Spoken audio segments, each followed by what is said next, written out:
శ్రీ సాయి సచ్చరిత 15వ అధ్యాయం. శ్రీ గణేశాయ నమ. శ్రీ సరస్వత్యై నమ. శ్రీ గురుభ్యో నమ. శ్రీ కులదేవతాయై నమ. శ్రీ సీతారామచంద్రాభ్యాం నమ. శ్రీ సద్గురు సాయినాథాయ నమ. అపారమైన పుణ్యం పండిన వారికే సాయిబాబా దర్శనం లభిస్తుంది. త్రితాపాలు వారిని బాధించవు. పైగా సాధనలతో పరమార్థం సాధిస్తారు. దయచేసి శ్రోతలు ఒక్క క్షణం గురువును ధ్యానించి ఈ కథలయందు శ్రద్ధ కలిగి మీ దృష్టిని నా వైపు మళ్లించండి. మాకు తెలుసు, వృధా ప్రయాస మీకెందుకు అని అనకండి. మిమ్ము సముద్రంతో పోల్చుతున్నందుకు నన్ను క్షమించండి. సాగరం అంతులేకుండా అనంతంగా నిండి ఉన్న నదులను వెనకకు పంపదు. సహస్రధారలతో మేఘాలు వర్షించిన ఆ నీటికి కూడా చోటిస్తుంది. అట్లే మీరు సజ్జనులైన శ్రోతలు, మీతో సహవాసం చేయాలని నా కోరిక.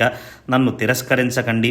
దీనులను త్యజించటం మంచిది కాదు. నిర్మలమైన గంగాజలం కానీ, ఊరిలోని మురికి నీటిని ప్రవాహం కానీ, సాగర గర్భంలో రెండిటికి చోటు ఉంటుంది.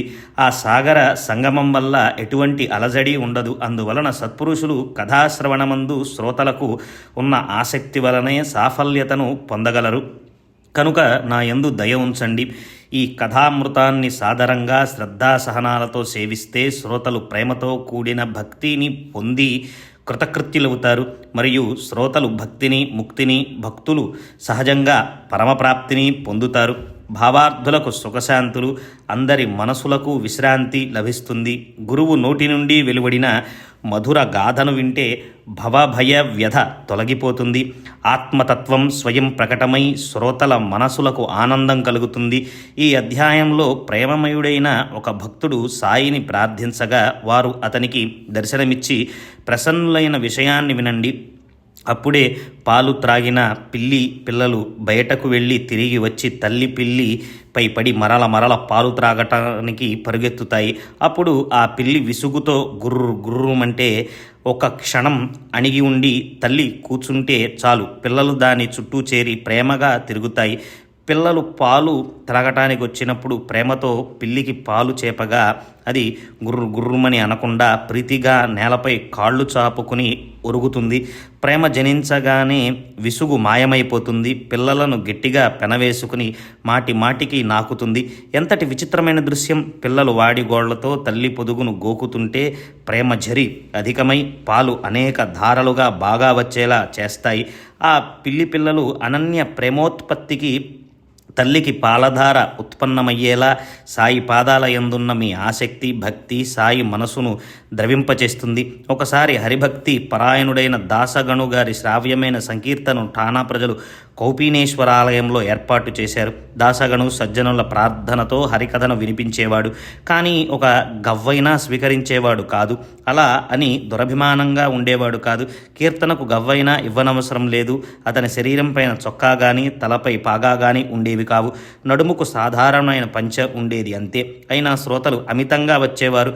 అతని ఈ దుస్తుల కథను వింటే ఎంతో వినోదంగా ఉంటుంది. బాబా యొక్క కౌశలాన్ని స్వస్థ చిత్తులై వినండి. ఒకసారి షిరిడీ గ్రామంలో దాసగణు కథ ఉండగా అతడు శరీరం పైన కోటు, కండువా, తలకు తలపాగా కట్టి బయలుదేరాడు.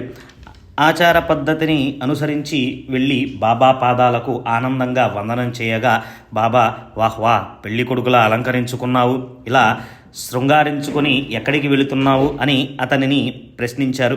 కీర్తన చేయటానికి వెళుతున్నాను అని గణు జవాబిచ్చాడు. బాబా మరలా అతనితో అంగారఖ, ఉత్తరీయం, తలపాగా ఇవన్నీ ఎందుకోసమింత ప్రయాస?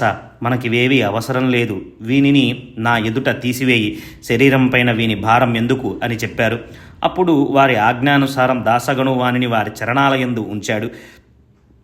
అప్పటి నుండి ఇప్పటి వరకు అతడు కీర్తన సమయాలలో ఎప్పుడూ చొక్కా లేకుండా చేతిలో చిరతలు, మెడలో మాలను ధరించేవాడు. ఆచారానికి ఇది విరుద్ధమైన, ఇది అత్యంత పరిశుద్ధమైన పద్ధతి. ఇది ప్రబుద్ధులలో ప్రబుద్ధుడైన నారదుని ప్రసిద్ధి మార్గం. ఇది నారదీయ మూల సాంప్రదాయం. ఇక్కడి నుండే హరిదాసుల పరంపర మొదలైంది. వీరి ధ్యేయం అంతరంగ పరిశుద్ధత, బాహ్యాలంకారాలు వీటికి అవసరం లేదు. అధోభాగాన్ని మాత్రం వస్త్రంతో కప్పుకొని చిరుతలు తంబూరా వాయించుకుంటూ నోటితో హరినామాన్ని ఉచ్చరిస్తూ ఉండే నారదుని రూపం అందరికీ పరిచయమే. సాయి సమర్థుని కృపతో దాసగను సత్పురుషుల కథను తాను స్వయంగా రచించి ఏ కానుకను తీసుకోకుండా కీర్తనలు చేసి ప్రసిద్ధి చెందాడు. సాయి భక్తి యందు మరింత ఉత్సాహాన్ని విస్తరింపచేశాడు. ఆత్మానంద సాగరం వంటి సాయి ప్రేమ రసాన్ని పెంపొందించాడు. భక్త శిరోమణి అయిన చందోర్కర్ అత్యంత ఉపకారం చేశాడు. సాయి చరణభక్తి బాగా విస్తరించడానికి అతడే మూల కారణం. దాసగను షిరిడీకి రావడం నానా చందోర్కర్ కారణంగానే. అనేక ప్రదేశాలలో దాసగను హరికీర్తనలు, సాయిబాబా భజనలు చేసేవాడు. పూణే, సోలాపూర్, నాగర్ జిల్లా మొదలైన ప్రాంతాల్లో సాయి మహారాజ్ ఖ్యాతి అదివరకే వ్యాపించి ఉంది. కానీ కొంకణ ప్రాంతంలోని ప్రజలలో సాయి భక్తిని వ్యాపింపచేసింది వీరిద్దరి మూలంగానే ముంబై ప్రాంతంలో సాయి భక్తి వ్యాపించింది. వీరి ద్వారా దయామయులైన సాయి ప్రచారం జరిగింది. శ్రీ కౌపీనేశ్వర మందిరంలో సాయి దయతో హరినామ జయ జయకారాలతో మధ్య సంకీర్తన జరుగుతుండగా చోల్కర్ ఒక కోరిక కలిగింది. సంకీర్తనకు అనేక మంది వస్తారు. పలు రకాల శ్రోతలు ఉంటారు. కొందరికి హరిదాసు గారి చెప్పే పద్ధతి, వారి హావభావాలు కొందరికి ఇష్టం, మరికొందరికి వారి గానం నచ్చుతుంది. వాహ్వా, దాసగారు ఎంత బాగా గానం చేశారు, విఠలనామ సంకీర్తనలో ఎలా లీనమైపోతారు, కథ చెబుతూ ఎంత బాగా నృత్యం చేస్తారు అని సంతోషిస్తారు. కొందరికి పూర్వరంగ భక్తి, కొందరికి కథాభాగంలో ఆసక్తి, కొందరికి హరిదాసు ఇతరులను అనుకరిస్తూ చేసే హాస్యం రుచిస్తుంది. కొందరికి కథలు ఇష్టం. హరిదాసు విద్య లేని వాడా, విద్వాంసుడా, టీకా తాత్పర్యాలను బాగా చెప్పగలిగే పండితుడా, లేదా కేవలం కథలు చెప్పడంలో ప్రవీణుడా అని కథాశ్రవణం చేసేవారి ఆలోచన పద్ధతి ఇలా ఉంటుంది. ఈ విధంగా శ్రోతలు అనేక రకాలుగా ఉంటారు. కానీ శ్రవణంలో శ్రద్ధాభక్తిని పెంచుకుని పరమేశ్వరుని యందు, సత్పురుషుల చరణాల యందు ప్రీతి కలిగి ఉండే శ్రోతలు అరుదు, అంటే అతి తక్కువగా ఉంటారు అని. ఎంతగా శ్రవణం చేసినా అజ్ఞాన పొరలు అలానే ఉంటే ఆ శ్రవణం వ్యర్థమే గాని దానివల్ల ఏం ప్రయోజనం? మలక్షాళనం చేయలేని దానిని సబ్బు అని అనగలమా? అజ్ఞాన నిరసనం చేయలేని దానిని శ్రవణం అని అంటామా? అసలే చోల్కర్ మంచి భక్తి గలవాడు. సాయిపై అతనికి ప్రేమ ఉప్పొంగింది. సాయి దయామయ, ఈ దీనుని అనుగ్రహించు అని మనసులో వేడుకున్నాడు. పాపం డబ్బులేని పేదవాడు, కుటుంబ భారాన్ని మోయలేని అసమర్థుడు. ప్రభుత్వ పదవిలో కుటుంబానికి సరిపడా సంపాదన ఇప్పించాలని బాబాపై భారం మోపాడు. తమ అభీష్టాలు తీరితే చక్కని భోజనాన్ని పెడతానని లేదా బ్రాహ్మణ సంతర్పణ చేస్తానని కోరికలున్నవారు మొక్కుకుంటారు. శ్రీమంతులు తమ మనోకామన సిద్ధిస్తే 1000 మందికి భోజనం పెడతామని లేదా 100 గోదానాలు చేస్తామని మొక్కుకుంటారు. చోల్కర్ అసలే పేదవాడు. మొక్కుకోవాలని అనిపించింది. సాయి చరణాలకు ధ్యానించి దీనంగా వేడుకున్నాడు. బాబా, నాది పేద సంసారం, ఉద్యోగంపైనే ఆధారపడ్డాం. ఉద్యోగం ఖాయం కావాలంటే పరీక్ష ఉత్తీర్ణులవ్వాలి. నా జీవితం ఉద్యోగంపైనే ఆధారపడి ఉంది. శ్రమపడి పరీక్షకు తయారయ్యాను. ఉద్యోగం ఖాయం కావాలంటే పరీక్షలో ఉత్తీర్ణుణ్ణి అవ్వాలి, లేకపోతే తాత్కాలిక ఉద్యోగం ఊడుతుంది. మీ కృపతో పరీక్ష ఉత్తీర్ణుడనైతే మీ పాదాల వద్ద హాజరై మీ పేర పటిక బెల్లాన్ని పంచిపెడతాను. ఇది నా దృఢ నిశ్చయం అని మొక్కుకున్నాడు. అతని కోరిక నెరవేరింది. ఎంతో సంతోషపడ్డాడు. మొక్కు తీరడానికి ఆలస్యమైపోతుందని పంచదారను త్యజించాడు. దారి ఖర్చుకు డబ్బు అవసరం. రిక్త హస్తాలతో ఎలా వెళ్ళాలి?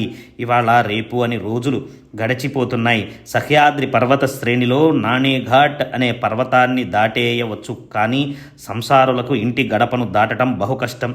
షిరిడి మొక్కు తీరే వరకు పంచదార వేసిన పదార్థాలను మానివేసి టీ కూడా చక్కెర లేకుండా తీసుకోసాగాడు. అలా కొన్ని రోజులు గడిచాక సమయం కలిసి వచ్చి షిరిడీకి వెళ్ళి మొక్కును తీర్చుకుని ఆనందించాడు. సాయిని దర్శించుకుని వారి చరణాలకు సాష్టాంగ ప్రణామం చేసి పరిపూర్ణ ఆహ్లాదాన్ని పొందాడు. పరిశుద్ధ మనసుతో సాయికి శ్రీఫలాన్ని అర్పించి పటిక బెల్లాన్ని పంచిపెట్టాడు. ఈరోజు నా సకల కోరికలు తీరి సఫలున్నయ్యాను అని అనుకున్నాడు. సాయి దర్శనంతో ఆనందించిన వారితో సంభాషించి సంతుష్టులయ్యాడు. చోల్కర్ జోగు వద్ద అతిథిగా ఉండటం వలన జోగు వద్దకు వెళ్ళడానికి సిద్ధమయ్యాడు. జోగు లేవగానే అతడు కూడా జోగుతో బయలుదేరాడు. బాబా జోగుతో, ఇతనికి త్రాగటానికి కప్పులో చక్కెర బాగా ఎక్కువగా వేసి టీ ఇవ్వు అని చెప్పారు. తన మృక్కును గుర్తుకు తెచ్చిన మాటలు చెవిన పడగానే చోల్కర్ చకితుడయ్యాడు. కళ్ళ నుండి ఆనందాశ్రువులు దొర్లుతుండగా సాయి చరణాలపై శిరస్సు నుంచాడు. జోక్కు వింతగా అనిపించింది. అంతకంటే రెండింతలు చోల్కర్ విస్మితుడయ్యాడు. కారణం బాబా మాటలలో ఆంతర్యం అతనికి అర్థమైంది. బాబాకు అసలు టీ తెలియదు. అది ఇప్పుడెందుకు గుర్తుకు వచ్చింది? చోల్కర్కు విశ్వాసం కుదరటానికి, అతని భక్తిని దృఢపరచటానికి. చోల్కర్ బాగా గ్రహించేలా బాబా అతనితో స్పష్టంగా, చోల్కర్, నువ్వు అనుకున్న పటికి బెల్లం అందింది. నీ త్యాగ నియమం కూడా పూర్తయింది. మొక్కు త్వరగా తీర్చలేక చక్కెరను మాని ప్రాయశ్చిత్తం చేసుకున్నావు. దీనిని నీవు రహస్యంగా దాచినా నాకు సమస్తం తెలిసింది. మీరెవరైనా ఎక్కడైనా సరే ఉండండి, భక్తి భావంతో నా వైపు మళ్ళితే నేను మీ భక్తి శ్రద్ధలను అనుసరించి రాత్రింబవళ్ళు మీ వద్దనే ఉంటాను. నా ఈ శరీరం ఇక్కడున్నా, మీరు సప్త సముద్రాల అవతల ఏం చేస్తున్నా నాకు తక్షణం తెలిసిపోతుంది. ప్రపంచంలో ఎక్కడికైనా వెళ్ళండి, నేను మీ వెంట ఉంటాను. మీ హృదయంలోనే నా నివాసం. నేను మీ అంతర్యామిని. మీ హృదయంలో ఉన్న నన్ను మీరు నిత్యం ఆరాధించండి. సర్వజీవులలో అంతర్యామిగా ఉన్నది నేనే. ఇంట్లో కానీ, వాకిట్లో కానీ, లేదా దారిలో కానీ, ఆయా స్థలాలలో ఎవరు మీకు కలిసినా నేనే ఉన్నాను. నేనే వారిలో తిష్ట వేసుకొని ఉన్నాను. చీమలు, క్రిములు, జలచరాలు, ఆకాశాన ఎగిరే శ్వాన నూకరాలు మొదలగు ప్రాణుల అన్నిటిలోనూ సర్వత్రా నేనే నిరంతరంగా నిండి ఉన్నాను. నన్ను వేరుగా భావించకండి. మీకు నాకు ఏ మాత్రం భేదం లేదు. ఇలా నన్ను తెలుసుకున్నవారు భాగ్యవంతులు. ఈ మాటలు మామూలుగా కనిపించినా ఇవి ఉత్తమమైన జ్ఞానాన్ని కలుగచేసేవి. బాబా ఎంతో ప్రేమతో చోల్కర్ భక్తిని స్థిరపరిచారు. అతని అంతరంగంలో ఉన్న దాన్నంతా బాబా అలా తెలియచేసి అతనికి గొప్ప అనుభవాన్ని కలుగచేశారు. సత్పురుషులు ఎంతటి చతురులు! బాబా వచనాలు అమూల్యం. అవి భక్తుల హృదయాలలోకి దూసుకు వెళ్ళి ప్రేమ మడిని తడిపి భక్తి మార్గాన్ని తెలుపుతాయి.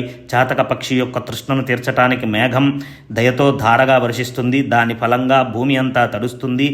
ఇది అదే విధంగా జరిగింది. పాపం చోల్కర్ ఎక్కడో వాడో దాసగను సంకీర్తన కారణంగా బాబాకు మొక్కుకున్నాడు. బాబా కూడా ప్రసన్నులయ్యారు. ఈ చమత్కార లీలతో సత్పురుషుల అంతరంగం ప్రకటమైంది. బాబా జ్ఞానోపదేశం చేయటానికి తత్పరులై ఉండి ఇటువంటి అవకాశాలను కలిగిస్తారు. చోల్కర్ కేవలం నిమిత్తమాత్రుడు. భక్తులందరికీ శ్రేయాన్ని కలిగించడానికి బాబా చేసే అనూహ్యమైన లీలలు అవలోకిస్తూ ఉండాలి. ఇటువంటిదే మరో లీలను వర్ణించి ఈ అధ్యాయాన్ని సమాప్తి చేస్తాను. బాబా ఒకరు ఏమని ప్రశ్నించారు, వారు దానికి ఎలా సమాధానమిచ్చారు. ఒకసారి బాబా మసీదులో తమ ఆసనంలో కూర్చొని ఉండగా ఒక భక్తుడు వారి ఎదుట కూర్చొని ఉన్నప్పుడు ఒక తల్లి బల్లి కిచకిచమని పలికింది. బల్లి పలకటం, బల్లి పడటం భవిష్యత్తును సూచిస్తుందని అతడు సహజమైన జిజ్ఞాసతో బాబాను ప్రశ్నించాడు. బాబా, వెనుక గోడపైన ఎందుకు బల్లి కిచకిచమని పలుకుతోంది? దాని మనస్సులో ఏమి ఉండి ఉంటుంది? అది అశుభ సూచకం కాదు కదా అని అడిగాడు. బాబా అతనితో, ఔరంగాబాద్ నుండి సోదరి తనను కలుసుకోవటానికి ఇక్కడికి వస్తుందని ఆనందంతో పలుకుతుంది అని చెప్పారు. అది అసలే బల్లి, అదంత ప్రాణి. దానికి అమ్మ, నాన్న, అన్న, అక్క ఉంటారా? దానికి ప్రపంచ వ్యవహారాలు ఏముంటాయి? బాబా వినోదానికి ఏదో అలా చెప్పి ఉంటారు.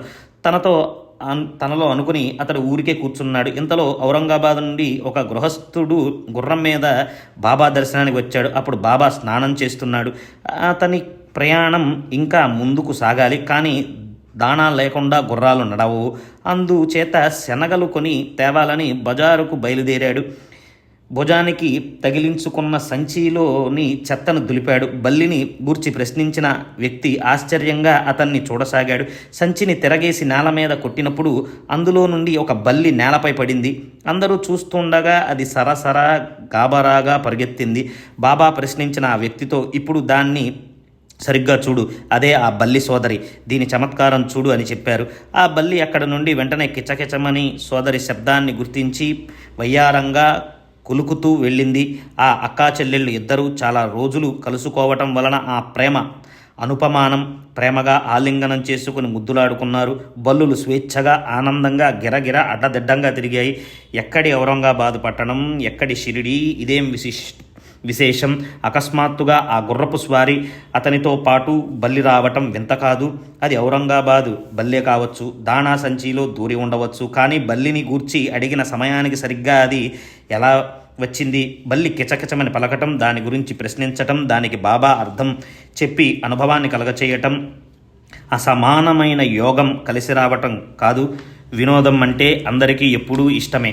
సత్పురుషులు భక్తుల క్షేమాన్ని అభివృద్ధి చేయటానికి అనుపమానమైన సంఘటనలను సిద్ధపరుస్తూ ఉంటారు. ఇక్కడ జిజ్ఞాసతో ఎవరూ ప్రశ్నను అడగకపోతే సాయి యొక్క మహిమను ఎలా తెలుసుకుంటాము? వారి సామర్థ్యం ఎవరికి అర్థమవుతుంది? అనేక సమయాలలో అనేక బల్లులు పలుకుతూ ఉంటాయి. ఇది అందరికీ తెలిసిందే. వాని గురించి ఆ శబ్దాల అర్థాన్ని ఎవరు అడుగుతారు? దీని సారాంశం ఈ జగత్తును ఆడించే సూత్రం రహస్యంగా అర్థం కాకుండా ఉండి అందరినీ ఆశ్చర్యపరుస్తుంది. బల్లి పలికితే అనర్థ సూచకమని, కృష్ణ కృష్ణ అని అంటే ఆ అనర్థం తొలగిపోతుందని అంటారు. జనం ఏమనుకున్నా ఈ చమత్కారం యొక్క అర్థం జనులు తమ సర్వవ్యాపకత్వాన్ని తెలుసుకుని భక్తియందు స్థిరపడాలని బాబా యొక్క ఉత్తమమైన ఉపాయం. ఈ అధ్యాయాన్ని భక్తి శ్రద్ధలతో పఠించి మరల పునరావర్తన చేసేవారి కష్టాలు గురుదేవులు తొలగిస్తారని మనసులో దృఢమైన విశ్వాసం ఉంచండి. అనన్య భావంతో గురు చరణాలయందు శిరస్సు నుంచే వారిని రక్షించే అభయప్రదాత, కష్టాలను హరించే కర్త ఒక్క సాయిబాబాయే. ఇందులో ఏ సందేహాన్ని పెట్టుకోకండి. భక్తుల శ్రేయస్సు కొరకు సాయి బాబా గురించి నా స్వానుభవంలోని రహస్యమైన దాన్ని చెప్పుతున్నాను. ప్రపంచమంతటా సంపూర్ణంగా నేనొక్కడే, నేను తప్ప రెండవది లేదు. ఈ లోకంలో మాత్రమే కాదు, అఖిల త్రిలోకాలయందు నేనే. ఇటువంటి అద్వితీయ భావం, నిరభిమానం, నిరహంకారం, సంపూర్ణ జ్ఞానం నిండి ఉన్న చోట ఇక భయమను మాటే ఉండదు. అంతటా చైతన్యం నిండి ఉంది. హేమాడ్ పంత్ సాయికి శరణుజొచ్చి ఒక్క క్షణమైనా వారి చరణాలను వదిలి ఉండలేడు. కారణం అవే ప్రపంచాన్ని తరింపచేస్తాయి. ఇక మధురమైన వర్ణనను వినండి. బ్రహ్మజ్ఞానాన్ని చిటికలో కావాలని కోరేవారికి సాయి గురువర్యులు సృష్టించిన చక్కటి ప్రసంగం. ఎవరో ఒక లోభి సాయిని బ్రహ్మజ్ఞానాన్ని అడగగా మహారాజ్ దానిని అతని జేబులో నుండే తీసి ఇస్తారు. శ్రోతలు ఈ కథను వింటే బాబా యొక్క సామర్థ్యం తెలుస్తుంది. లోభం నిర్మూలన అవనంత వరకు, లోభం అంటే పిష్నారితనం పోనంత వరకు అని. నిస్సందేహంగా బ్రహ్మప్రాప్తి కలగదు. బ్రహ్మజ్ఞాన ప్రాప్తికి ఎవరు అధికారి? దీనిని ఎవరు ఆలోచించరు. ఎవరికి ఏ విధంగా బ్రహ్మజ్ఞానం ప్రాప్తిస్తుందో దానిని కూడా సాయి మహారాజ్ వివరిస్తారు. నేను వారి దాసానుదాసుణ్ణి.